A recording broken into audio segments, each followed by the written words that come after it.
Welcome to Donmar TV News Channel. Yung komento ni Vice Ganda, sabi ko, ano ito? Ang dating kasalanan na naman ng ating Pangulo ito.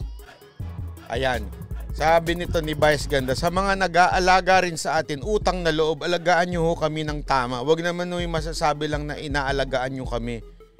Pero di nyo kami talaga inaalagaan. Alagaan natin ng isa't isa ng tama. Kasi nakita ko yung video sa MRT, nalulungkot talaga ako. Imagine kung ilan sumasakay sa MRT, inaakala natin na sinasanitize ng maayos. Di naman pala. Alam mo, sa totoo lang, okay sana kung totoong concern. Kaya lang napaka-obvious naman na merong ng pagsisisi na naman sa Pangulo o kaya sa gobyerno. Alam mo, tama naman kayo. Mali naman ho talaga yon. Kaya lang, hindi naman, yan to, ima-micromanage ni Pangulong Duterte, lahat, hanggang baba. Kasalanan ng mga, pati naglilinis ng maintenance ng MRT, kasalanan na ho ng Pangulo. Diba, para naman ho atang gaguhan yun? Hindi naman niya sinasabi, pero parang gano'n na rin yun. Hindi naman sinasabi ni Vice Gandang gano'n, pero alam naman natin ang laging banat nitong komedyante na ito Diba? Parang, ewan ko ha. Ito, sige, panoorin natin yung issue na yan. At alam nyo, ganito nung unang nakita ko yung video na yon, sinend ko kaagad yun kay Asik Gades. Sabi ko, Asik Gades, merong pong, umaga ko yun sinend pagkatapos nitong live natin. Meron pong kumakalat na video about dito sa ano ho ba ang inyong statement? Paggising ko may statement na ho siya. Hindi ko sinasabing dahil sa akin Hindi ho, malamang marami na nag-send sa kanya. Kaya lang, ang bilis ho kagad ng statement nila. Ito nga sinabi nila. We already alerted MRT3. They have already subjected the concerned cleaning staff to disciplinary action. Maling-mali yan. Hindi dapat ginagawang laro o biro. So, ibig sabihin, uma-action naman ho kagad. Wag ho naman tayo kagad umasa na perpekto na kagad yun. When was the last time that you interacted with the president? Dumaguete. March 11? Ang lupit nito ni Joseph Morong. Parang concern siya kay presidente, no? Hindi ko mo alam kung concern siya kay presidente. Gusto niya mahawak si presidente. Hindi ko lang alam. Tinatanong ko lang naman, 11th and I had RT-PCR on the 10th. Negative. Negative ka nun. Negative ka nun. Bastos Close sila? Close kayo? And, tapos, sir, so ibig sabihin, you were not a courier during that time, no? I mean, hindi mo na-expose si Presidente. And I did not have any... Alam nyo, ganito ho yan Hindi ko alam kung saan napupulot nito ni Joseph Morong, yung mga idea na yan. Kasi, sa bawat makakasama ni Pangulong Duterteng opisyal, yung umaakyat sa stage, lahat yan, bago umakyat yan sa stage kasama ni Pangulo, paulit-ulit silang ina-RT-PCR test. Okay? So, ibig sabihin nun, bago sila umakyat kasama si Pangulo, bago magkaroon ng cabinet meeting, bago yan, ina-RT-PCR test yung mga yan. Para malaman kung sila'y positive o negative. Natural, nung panahon na kasama ni Pangulong Duterte si Roque, negative si Roque noon. O nung kinabukasan, nagpa-dot-dot na naman siya ng ilong, doon na siya positive. Kasi kung sino ba namang gago na nagpa-dot-dot ka ng ilong, nag-positive ka, sumama ka pa doon kay Pangulong Duterte, siyempre hindi naman gagawin ni Roque yun. Close contact with them. Hindi po ako lumapit sa kanya.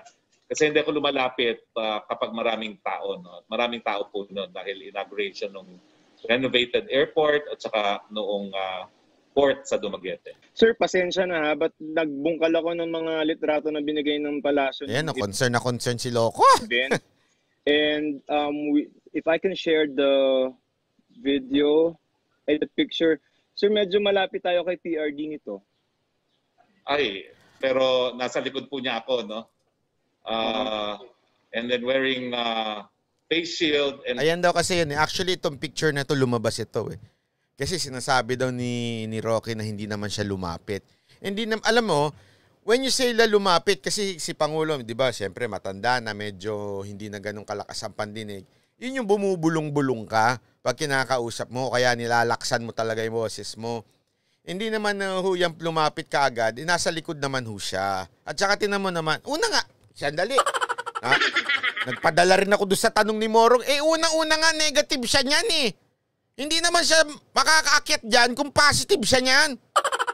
Face mask. Ito kasi si Morong, nadadali tayo sa pagiging concern ko no eh. Ikaw naman Morong oh. And I tested negative the day before.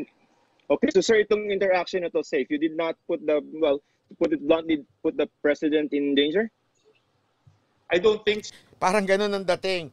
So, parang ang pinalalabas niya kung pinut ba ni pangalan nito, ni Roque, si Pangulong Duterte into danger. Concern si Kuya. So, kasi talagang yung close contact is very close, no? Yung mga bulong-bulong. I know that bulong-bulong kasi sometimes I need to bulong to him dahil nga hindi kami nakakapag-usap ng madalas. But consciously, hindi pa ako bumubulong kapag maraming tao. Okay. Sir, no need for the president to be isolated or to be tested because of your results? I don't think so because I have no close contact with him and I was tested negative the day before. Okay. In fact, hindi siguro. Baka ano naman, hindi naman sa galit si Morong kay Pangulong Duterte. Baka lang naman malaking issue lang kasi pagka naging ika-quarantine si Pangulong Duterte. Ganun lang man trip niya. 'Di ba? Malay mo lang naman, gusto lang niya na mag-i-issue. hours before the event kasi I try to be tested as close to the event as possible. Yes. So the event was ang aking pagkuha ng sample was 5:50 of the night before. So 5:50 of the night. 24 hours. So yes. Basta safe si PRD nung 11, sir, no? And that's the last interaction? That's the last interaction I had. How about the cordon sanitaire, yung mga cabinet secretaries that are very close to the president who might have, interacted with him after you? Wala naman po. Sila Senator Bongo? Wala. Hindi rin naman ako nakipag-close interaction with anyone kasi pag public event, hindi naman ako bumubulong-bulong. No? I try to keep my distance also. Sabi nito isang politiko, dapat bigyan ng kapangyarihan ang local executive na magpatupad ng granular lockdowns ayon kay Senator Kiko Pangilinan sa isang radio. Alam mo, ito lang ginagawa naman to. Hindi ba to nanonood ng news? Senator Kiko, ano bang ginagawa mo sa buhay mo? Hindi ka ba nakikinig ng news? Bawat barangay na merong mga lockdown na, yung mga may COVID, hindi lang yan sa Pasay, hindi sa Maynila, hindi lang sa Quezon City, araw-araw na yan eh. Kung ayaw mo makinig ng news, sa akin ka na lang makinig. Mo naman na, ano yan, para lang may masabi ka?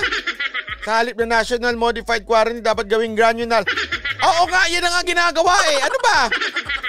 Sila kasi nakakaalam kung dami. Ewan ko ba? Naku naman. Grabe ka naman, Kiko Pangilinan, Ano ba talagang nasa jutak mo para lang makahirit ka, maka-epal ka? Talagang kailangan mong sabihin yan? Ay nako. Na isa pang papansin. Gusto niyo ba isa pang papansin? Kaya lang, iinit ulo ko dito. Iinit talaga ulo ko dito. Ito mapansin na nakakasira sa bayan. Wag mo kayong magagalit pero nakakagalit to ng ulo. Sobra. Ayan! Grabe ho.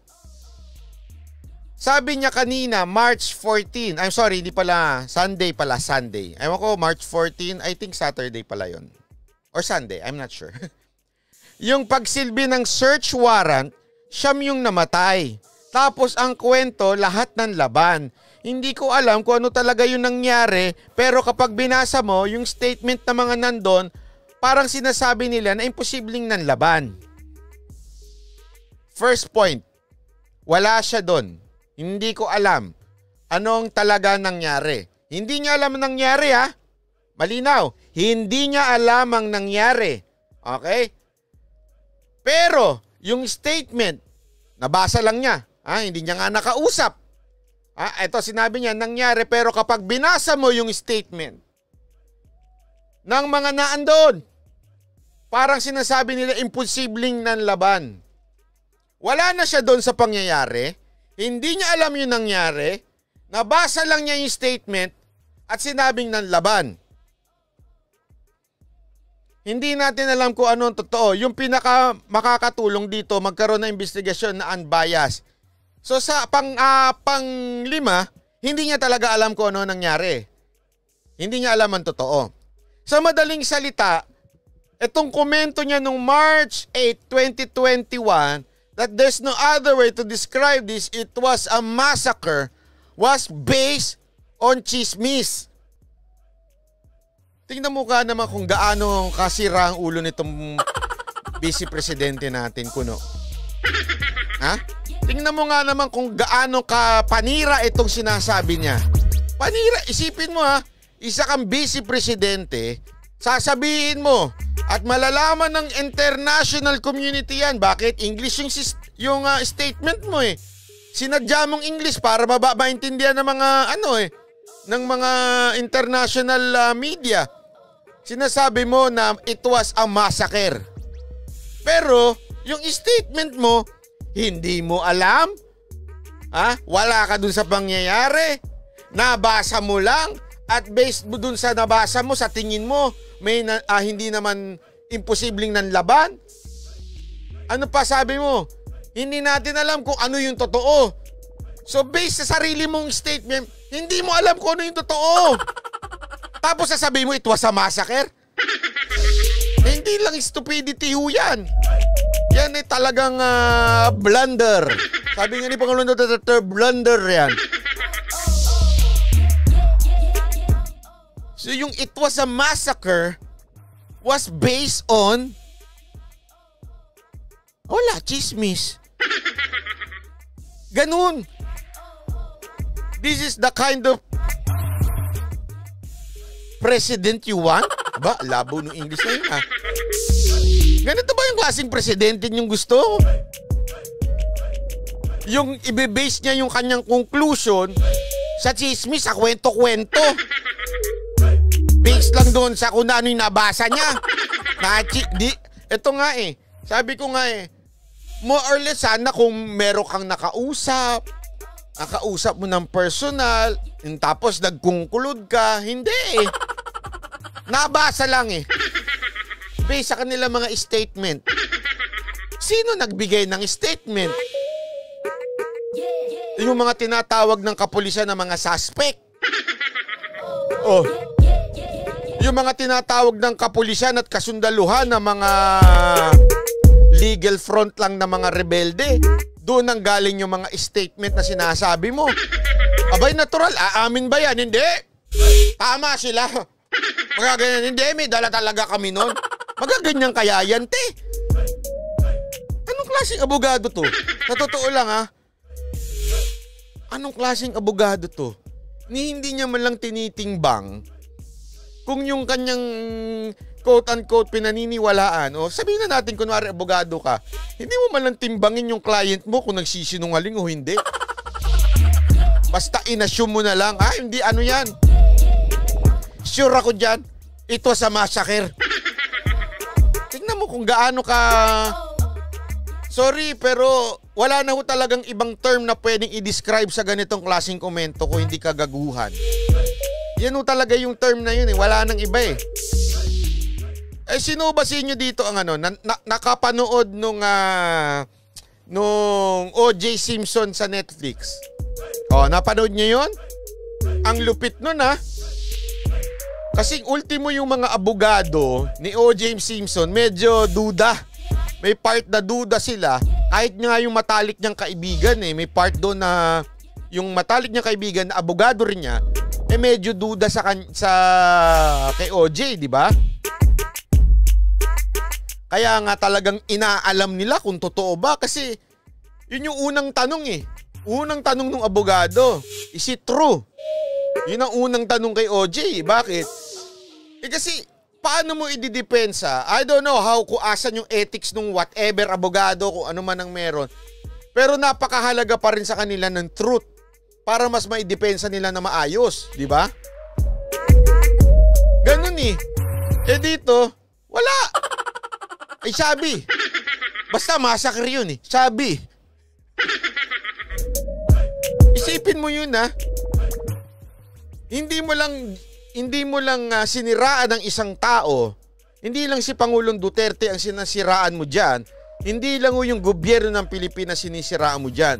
Ang buong bansang Pilipinas sinisiraan mo sa international community.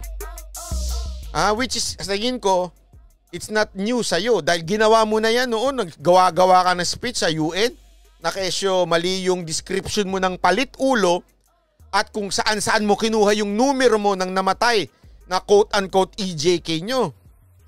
Sablay ka na nga noon, sablay ka na naman ngayon. Sasabihin mo, massacre. Nang hindi mo alam hindi mo alam ang katotohanan. Sa kanino naggaling? Sa'yo rin. Tingnan mo naman, loko rin ito, no? Tingnan mo kung gaano ka loko, ha? It was a massacre! Anong reason mo? Anong proof mo? Hindi natin alam kung ano yung totoo. Ano, te? Hindi mo alam yung totoo. Tapos sinabi mong it was a massacre? Abay, napakagago naman, no?